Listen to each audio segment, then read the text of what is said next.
Bismillahirrahmanirrahim. Assalamualaikum warahmatullahi wabarakatuh. Asyhadu an la ilaha illallah, asyhadu anna Muhammadar Rasulullah. Allahumma sholli ala sayyidina Muhammad wa ala ali sayyidina Muhammad. Kama sholaita ala sayyidina Ibrahim wa ala ali sayyidina Ibrahim. Fil alamina innaka Hamidum Majid. Sebelumnya kita panjatkan dahulu doa kepada Gusti Allah Agung untuk saudara-saudara kita yang telah memberikan sholawatnya kepada channel dakwah ini ya, sehingga channel ini dapat dengan setia eksis hadir dalam ruang-ruang diskusi kalian semuanya dimanapun kalian berada. Tentu dengan sebuah harapan insya Allah sholawat itu akan menjadi catatan langit amal soleh bagi mereka dan keluarganya kelak, dan insya Allah akan terbalaskan dengan balasan yang lebih baik lagi. Kemudian untuk seluruh viewer terkasihku di mancanegara, di dalam negeri, aku ucapkan terima kasih atas apresiasinya. Semoga selalu always dan tidak pernah never tetaplah bertumbuh menjadi satu pribadi tangguh yang anti skip dan anti download. Bagi yang berkenan silakan saja di share, tapi linknya ya, link kajiannya, jadi jangan diunduh terus dipotong-potong gak karuan diunggah ulang. Linknya saja supaya yang melihat itu bisa secara penuh holistik gitu ya. Linknya saja di share gitu. Berikutnya untuk kalian semuanya aku ucapkan beribu-ribu terima kasih atas doa baiknya untukku dan keluarga, dan semoga kebaikan doa itu juga tercurahkan untuk kalian semuanya yang mendoakan. Sebagai sesama saudara kita saling mendoakan dalam kebaikan, dan insya Allah doa kita bagian dari sekian banyak doa yang dikabulkan Gusti Allah Agung. Amin amin ya rabbal alamin. Oke, malam ini kita lanjutkan. Maybe ini bisa tamat, tapi maybe juga enggak ya. Kita mengalir aja. Kalau tamat ya tamat, kalau enggak ya kita lanjutkan. Kita sudah sampai pada posisi yang seri ketiga ya, tentang Petrus menyangkal Yesus, selamat atau celaka ya. Petrus ya menyangkal Yesus. Petrus ya menyangkal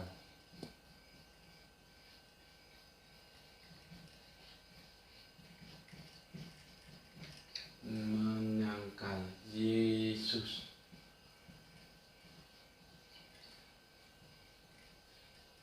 Selamat atau celaka.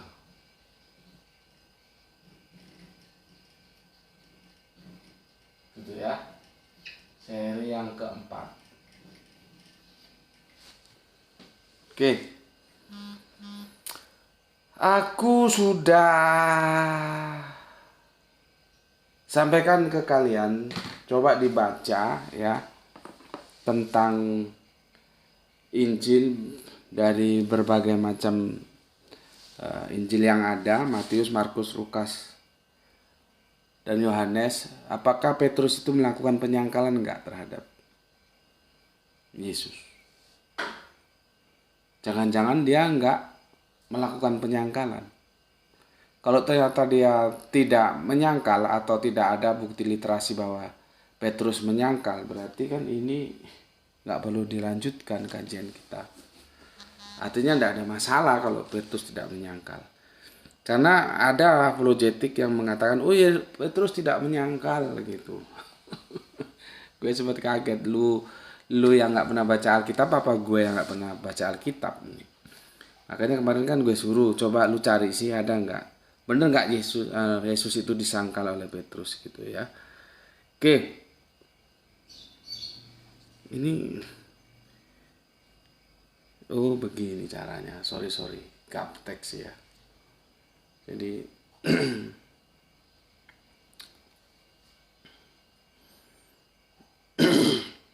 agak kesulitan carinya kalau gaptek.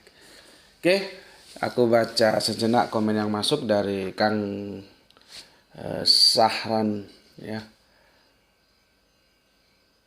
Oh.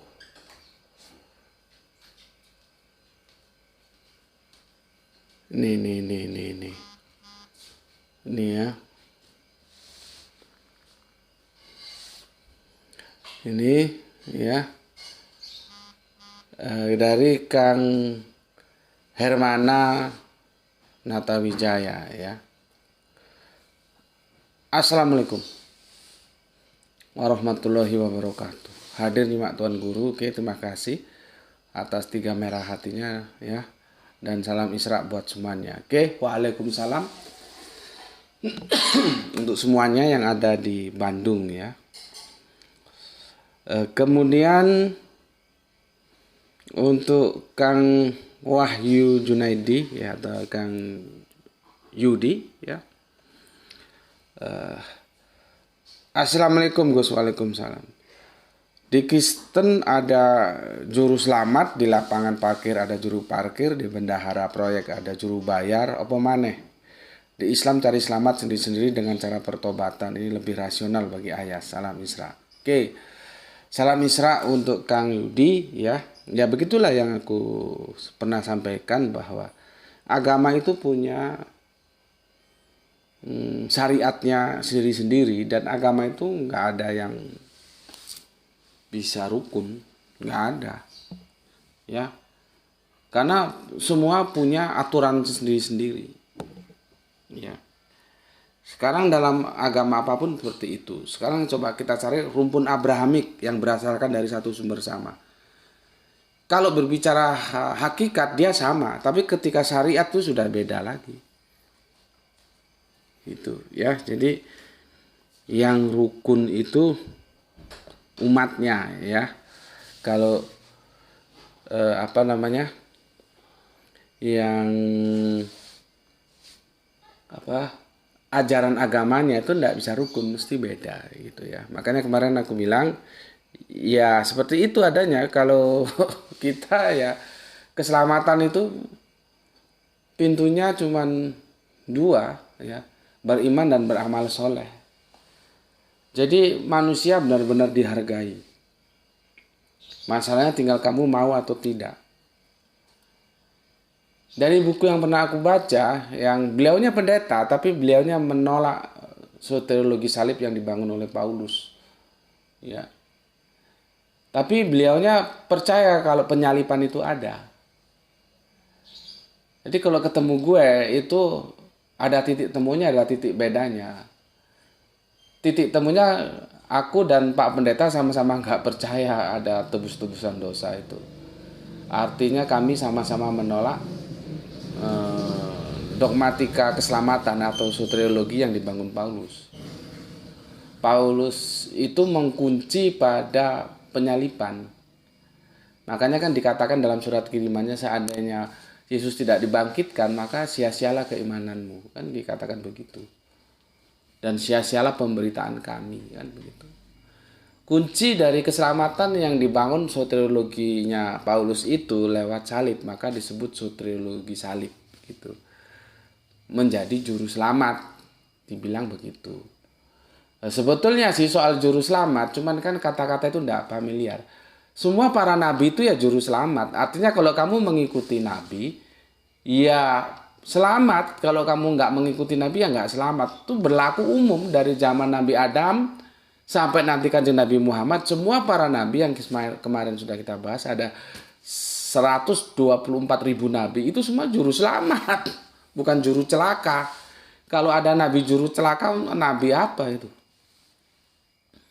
Cuman memahami konsep juru selamat itu yang beda akhirnya kan. Kalau untuk teman-teman Kristen kan karena Yesus itu lewat penyalipannya ya, maka siapapun yang percaya terhadap Yesus ya dosanya ditebus. Ya di situ masalahnya, maka disebut juru selamat. Kalau aku sih tidak begitu ya. Bukan hanya Yesus, semua nabi itu juru selamat, karena tidak ada nabi yang tidak membawa kita ke jalan keselamatan. Masa ada nabi mengajak kita ke jalan yang itu mencelakakan, kan tidak ada. Ya. Jadi semua pada hakikatnya seperti itu. Enggak terus seperti yang dibangun kekristenan lewat dogmatika Paulus itu. ya. Jadi Pak Pendeta itu yang alumni Leiden itu, doktornya itu, kami sama-sama menolak soteriologi salib yang dibangun Paulus. Karena apa? Tidak rasional. Bayangkan manusia nggak dihargai sama sekali.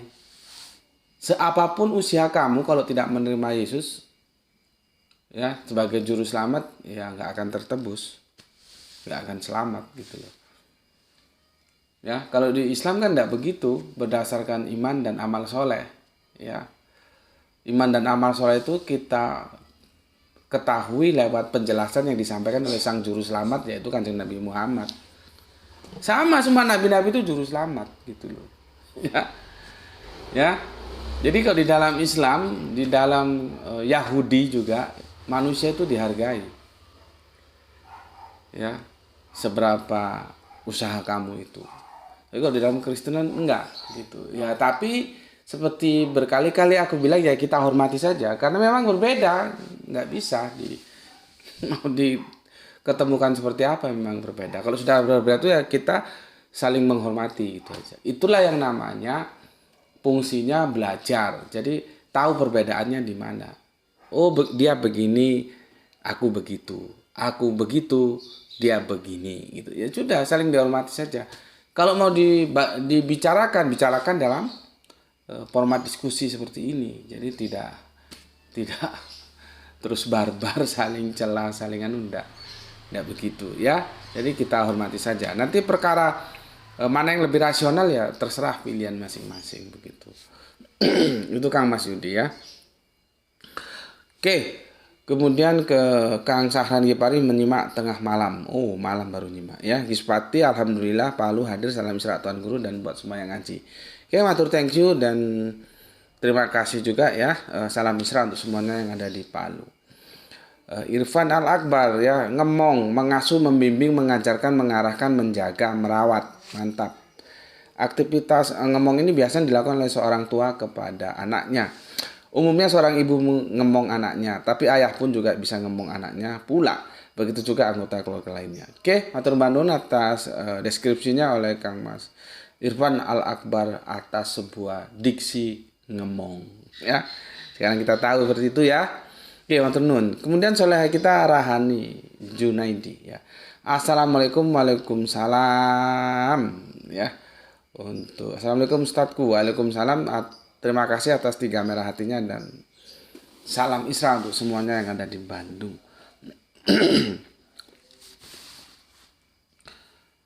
Ini Kang Fildel Negar ini kalau nggak salah dari Bau-Bau ya. Untuk bro, ini saudara kita yang kafir ya. Siapa ini? Untuk Bro Denny Riberu gitu.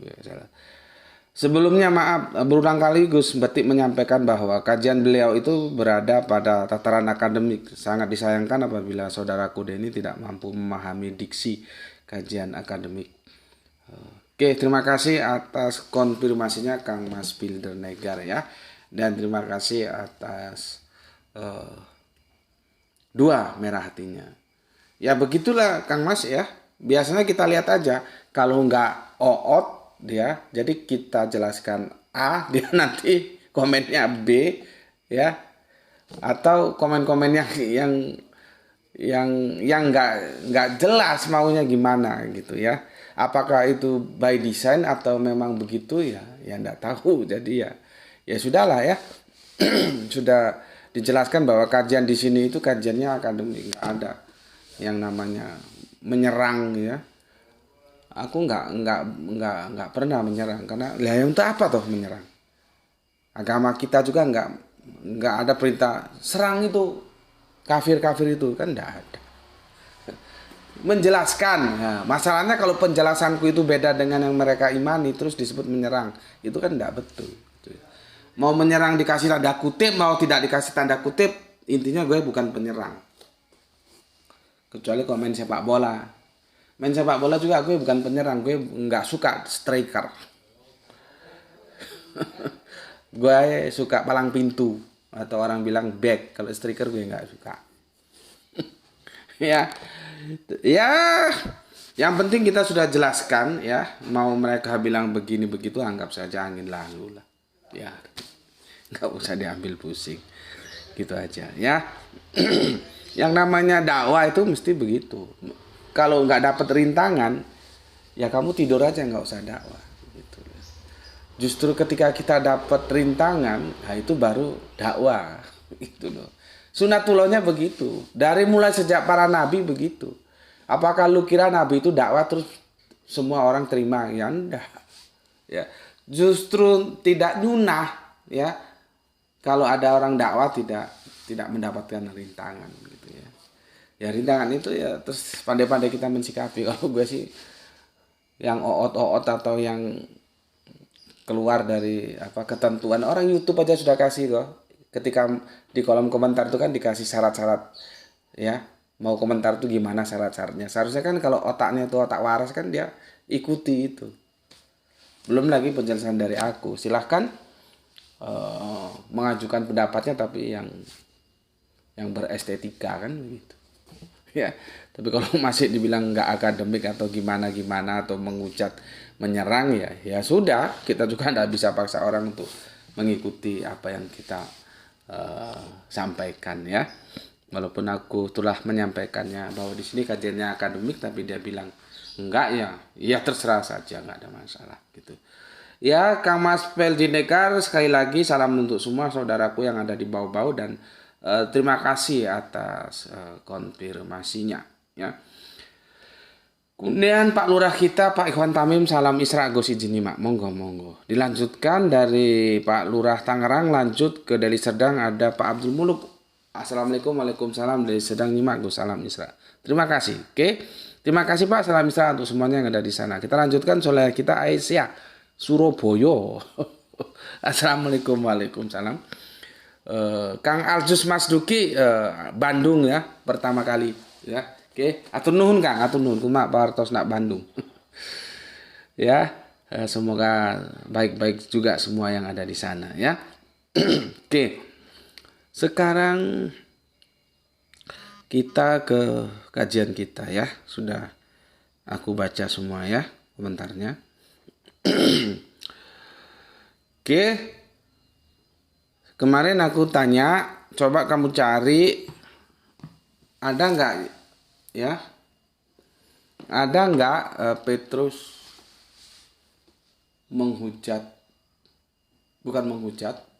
menyangkal ya, Yesus?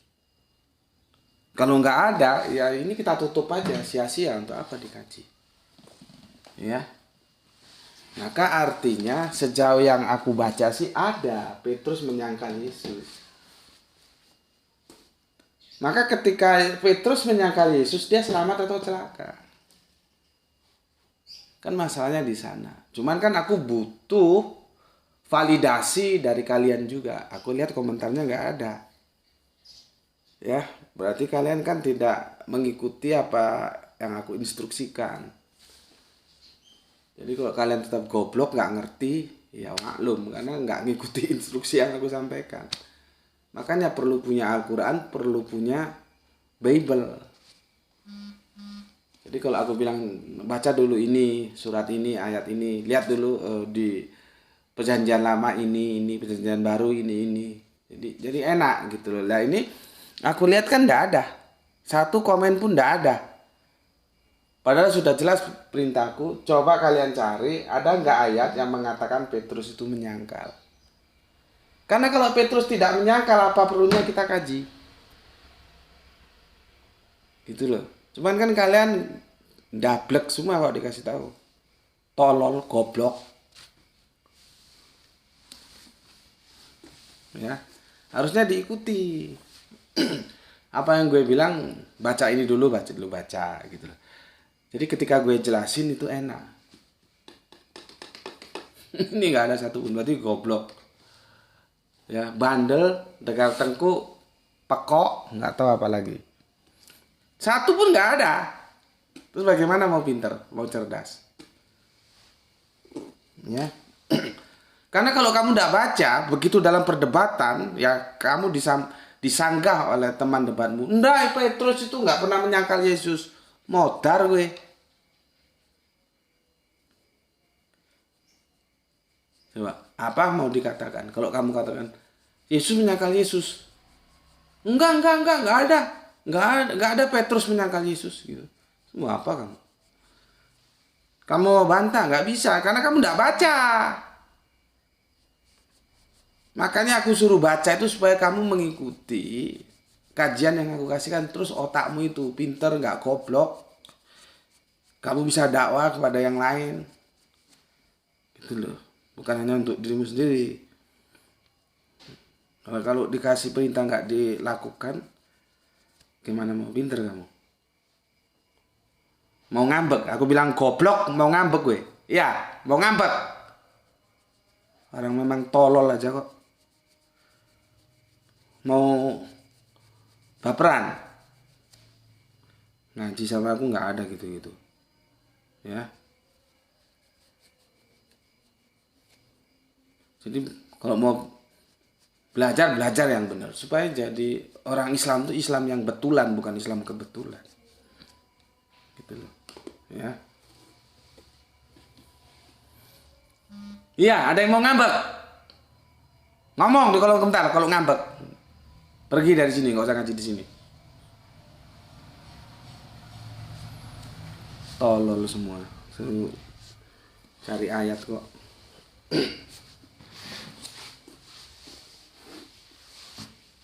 Nggak ada ngomong-ngomong di sini, nggak ada, gue nggak bisa ngomong gue. Yang ada sistemnya kita bela-belaan saja. Mau belajar ya belajar, enggak gitu. Bismillahirrahmanirrahim. Kalau pinter juga kan untuk lu, bukan untuk gue. Lu pinter, lu bisa jelasin pada yang lain. Itu. Jadi aku ingin kalian tangguh. Islam benar-benar paham, ya. Kristen juga benar-benar paham sehingga enak kamu diskusi sama siapa saja, oke, gitu. Mau diskusi Islam, oke. Mau diskusi ke Kristen, oke, gitu loh. Tapi kalau disuruh belajar nggak ngikuti instruksinya, ya gimana mau pinter? Ya. Ya. Oke. Sekarang kita baca. Biasanya ya kita itu melihat itu peristiwa penyangkalan itu ada di akhir-akhir setelah peristiwa di Taman Getsemani itu. Nah, aku cerita gini kalau nggak pernah baca Bible secara holistik bingung dia. Roadmap-nya nggak tahu. Peta jalannya nggak ngerti. Ini gue sebutin cerita di bagian mana ini. Ya. Oke, maka setelah kira-kira peristiwa Taman Getsemani itu yang kemudian Yesus ketangkap, ya setelah itulah baru nanti menjelang ke mahkamah itu diadili di gedung mahkamah. Di sana terjadi penyangkalan. Petrus itu menyangkal. Ya. Jadi gini. Ya. Misalkan kamu dalam diskusi, ya kamu bilang, Petrus itu selamat apa celaka? Karena dia menyangkal Yesus. Kan begitu. Ya. Dia sama posisinya itu dengan Yudas. Yudas itu di surga atau di neraka? Sampai sekarang kan teman-teman nggak ada yang bisa jawab. Mana bisa jawab? Di mana tempatnya? Di surga. Kalau di surga bagaimana bisa di surga? Karena dia berkhianat terhadap Yesus. Di neraka loh, bagaimana dia bisa di neraka tanpa dia dosa-dosa manusia sejagat raya tidak bisa terampuni? Blunder kan? Ya karena itu dogma.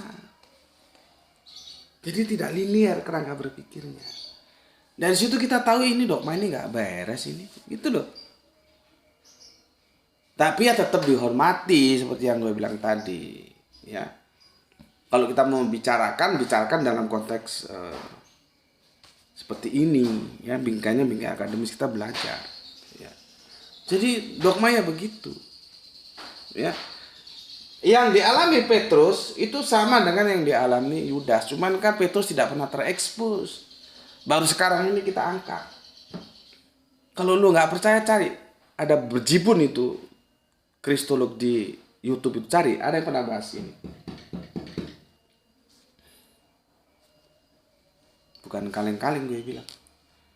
Kalau Yudas di surga atau neraka, seingat gue sudah ada yang bahas. Tapi ini loh, Petrus menyangkal Yesus itu selamat atau celaka, ada yang bahas belum?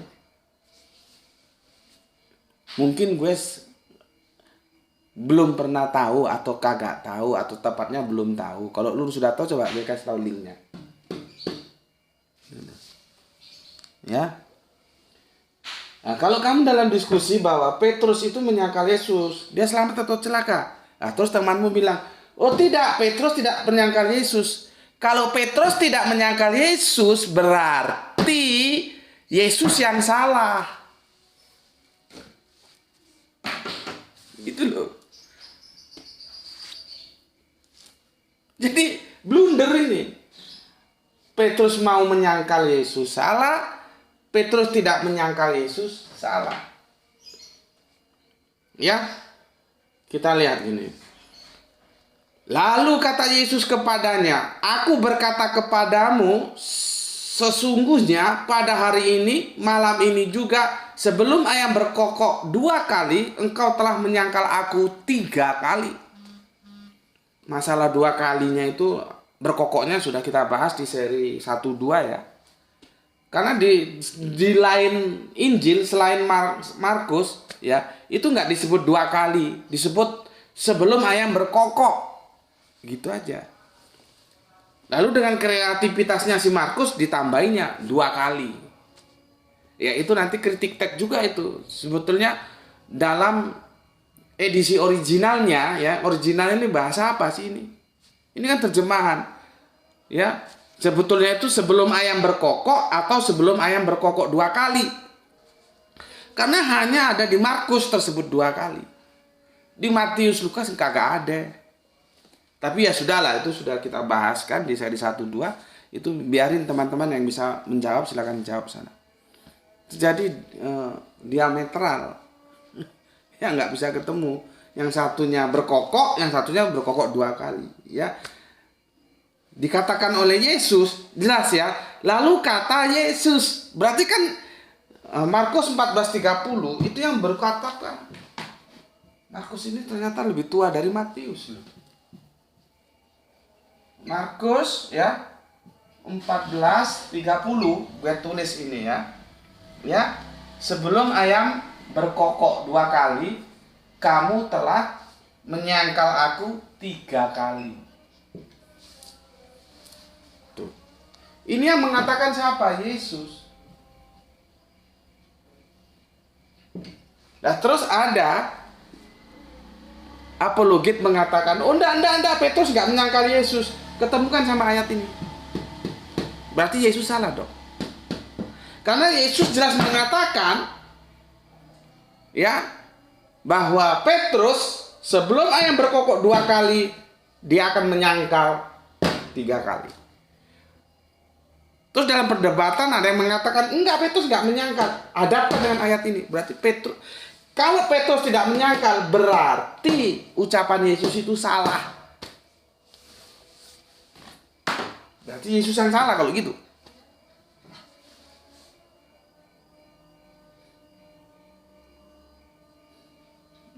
Ya.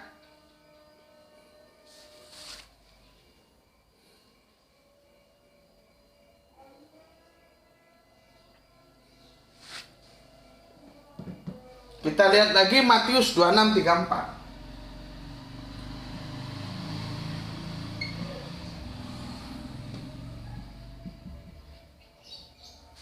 Ya.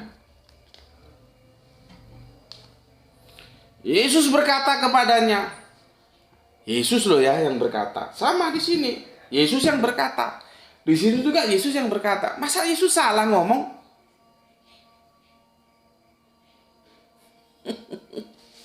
Ya.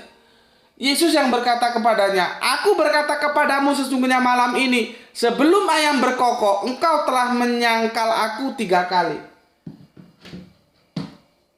Di sini berkokok doang, nggak nyebut 2 kalinya, disangkalnya 3 kali. Ini 2 kali berkokok, di sini berkokok doang.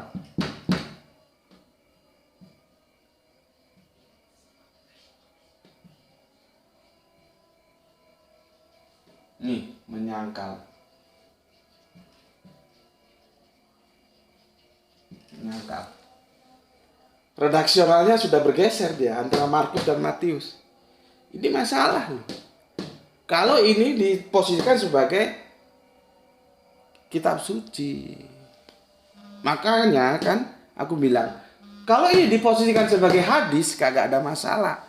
Maka benar sekali katamu wahai Bapak dosen yang ada di Institut Injil di Indonesia mengatakan bahwa Injil jangan dikomparasi dengan Al-Quran. Tapi Injil dikomparasi dengan hadis. Karena Injil ini hadis Yesus. Itu benar sekali. Karena Bapak Markus, Bapak Matius itu menuliskan riwayatnya berdasarkan berita yang dia terima. Meskipun kita nggak tahu sumber beritanya dari siapa dia. Karena Markus dan Matius tidak hadir dalam ruang dan waktu itu. Kalau Markus dan Matius lahir dalam ruang dan waktu itu, kenapa kok Markus menyebutnya 2 kali berkokok, kok Matius kagak menyebut? Makanya kan dia berkali-kali, cuma disalahpahami. Kalau diposisikan Injil yang ada itu sebagai hadis Yesus, itu lebih aman, lebih terhormat ya. Tapi kok dipertahankan sebagai kitab suci, kitab suci kan tuh wahyu Allah, wahyu YHWH. Masa YHWH-nya salah kok, informasinya kok enggak connect gitu loh.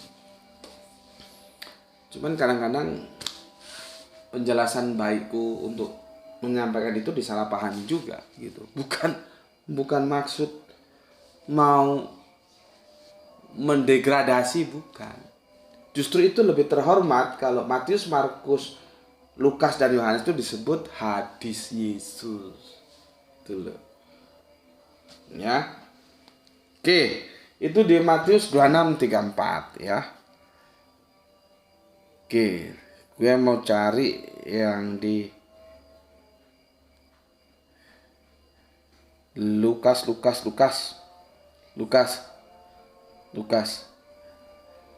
Ya.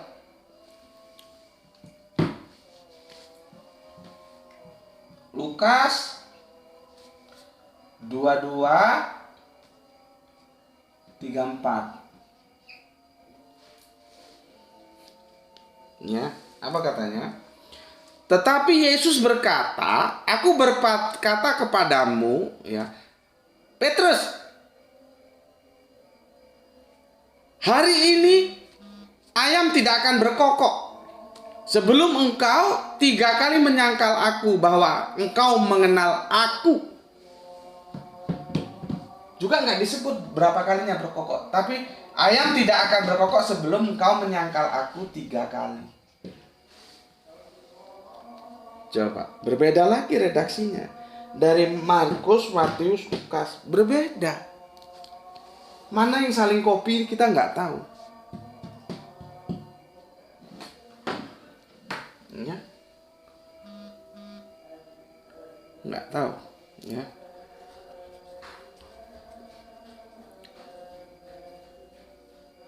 Ya. Kalau di Yohanes ada, cuman narasinya tidak seperti ini, beda lagi dia, ya. Ya. Maka Petrus menyangkal pula dan ketika itu berkokoklah ayam. Begitu redaksinya begitu. Ya. Yohanes 18:27. Ya. Ini lebih sederhana. Maka Petrus menyangkal pula dan ketika itu berkokoklah ayam. Menyangkalnya berapa kali? Ayamnya berkokok berapa kali? Nggak ada di sini. Amblas semua. Yang ada cuman ketika Petrus menyangkal berkokoklah ayam. Coba. Redaksinya bergeser, lama-lama amblas, nggak ada. Di sini 2 kali. Ya, ayam berkokok, Markus bilang 3 kali disangkal. Di sini kagak jelas berapa kali berkokoknya, cuma berkokok doang. Akhirnya kalinya hilang, ya. Tetapi masih ada 3 kalinya menyangkal. Begitu di Lukas, ya, berkokoknya hilang, ya, tapi 3 kalinya masih menyangkal. Di Yohanes Berkokoknya itu hilang berapa kalinya, menyangkalnya juga hilang berapa kalinya. Sama-sama hilang semua. Yang ada cuman ya redaksinya begini baca ya.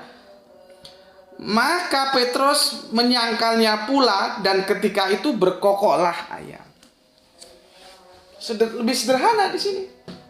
Ini dari gue ini nggak ngawur loh ya. Ini bisa kalian baca sendiri. 1, 2, 3, 4 dasar Alkitabiah yang aku sampaikan. Kalau mau protes, kritik, silakan kritik ini. Dan ini semua mengatakan bahwa Petrus itu dikatakan oleh Yesus, dia akan menyangkal Yesus. Lah kalau ada yang mengatakan, enggak, Petrus tidak menyangkal, berarti Yesus salah dong. Berarti ayat ini salah dong. Berarti Yesus tidak berhasil membaca apa yang akan terjadi di masa depan, apa yang akan dikatakan Petrus. Ini kan belum terjadi ini. Ini belum terjadi loh ya. Jangan salah paham. Ini masih akan, future. Bukan sudah terjadi. Ya. Tapi ini semua dikatakan oleh Yesus sendiri bahwa Petrus itu akan menyangkal dia dengan varian seperti ini, dikaitkan dengan ayam berkokok. Ada yang berkokoknya 2 kali, ada yang hanya berkokok, ada yang berkokoknya hilang, nggak tahu berapa kali. Ada yang 3 kali disangkal, 3 kali disangkal, 3 kali disangkal, ada yang tidak dijelaskan. Pokoknya menyangkal lah, nggak tahu berapa kalinya. Itu redaksional yang gue bilang tadi, yang seperti hadis kalau kita baca. Ya, berubah-ubah dia. Ya, seperti hadis. Mana yang benar, ya tinggal diuji saja.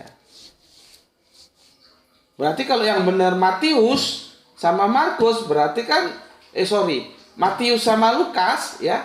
Matius sama Lukas persis, ya. Berkokoknya, nggak disebut berapa kali, cuman, menyangkalnya 3 kali, sama persis ini. Markus beda, Yohanes beda. Ya, yang copy paste Matius, Lukas. Nah, sekarang mana yang benar? Ya itu nanti kerjanya para peneliti, dilihat original teksnya. Tapi kita tahu dari sini kita jelas nggak seragam penjelasannya. Tetapi tidak seragam apapun, inti dari kita saat ini bukan membahas itu, ya itu hanya sekilas yang perlu kita bahas karena sekalian lewat, ya baru kita bahas saja. Redaksionalnya seperti itu adanya. Tapi inti yang mau aku sampaikan seperti yang aku pesan kemarin. Coba cari di Alkitab, ada nggak Yesus ada nggak Petrus itu menyangkal Yesus? Nah, supaya kalau kamu nanti diskusi dibilang Petrus itu tidak menyangkal. Nah kalau Petrus tidak menyangkal berarti Yesus salah dong. Dia sudah mengabarkan di 1, 2, 3, 4. Kan begitu. Ya. Dan gak ada gunanya kita lanjutkan ini kalau memang Petrus tidak menyangkal. Cuman kan terlalu naif. Karena dia tidak bisa mengambil posisi aman, ya. Ketika kita tanya, Petrus itu selamat atau celaka? Ya. Ya.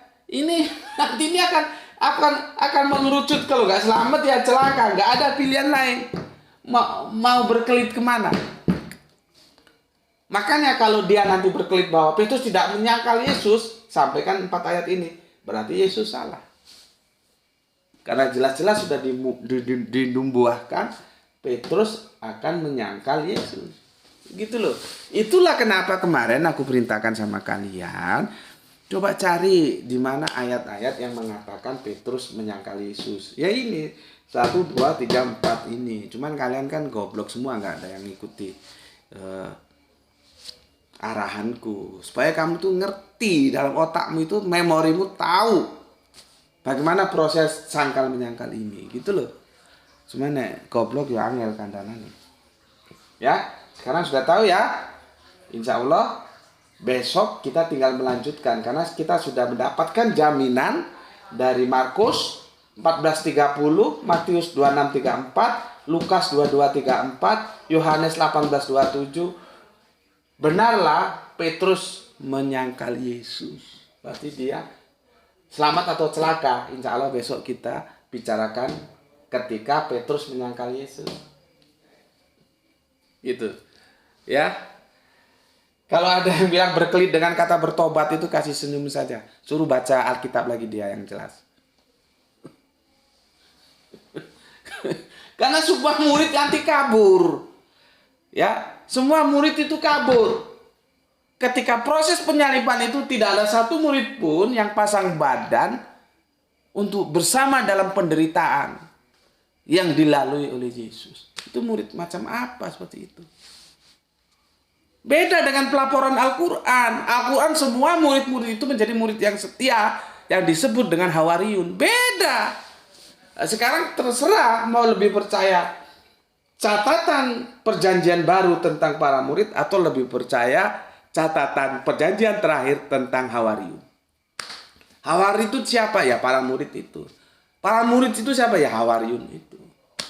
Jangan lagi goblok. Nggak ngerti nanti. Enggak. Murid bukan Hawariyun. Yesus bukan Isa. Wah. Repot. Ya. Makanya nanti gue jawab. Ada itu teman kafir kita. Ketika aku menjelaskan tuduhan bahwa Al-Quran itu copy paste dari perjanjian lama dan perjanjian baru.